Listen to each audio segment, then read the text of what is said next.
So the problem is 3/4 of 4/6. So on the side here, I have the key that this whole shape represents 1, this represents 1/6, and then we're not going to need this for this problem. So what I'm going to do is first I'm going to represent this because it says of 4/6, meaning that that's going to be the figure representing. So that's, give me a second. Okay. 4/6. So I'm going to do 1,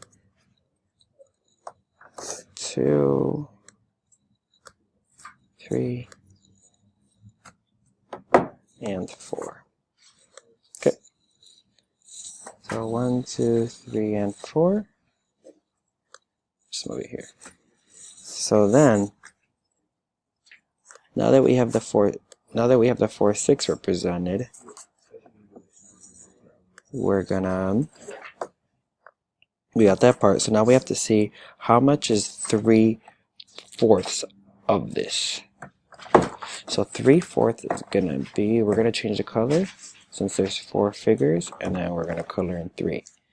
So then we're gonna do purple. So purple there, and then purple there.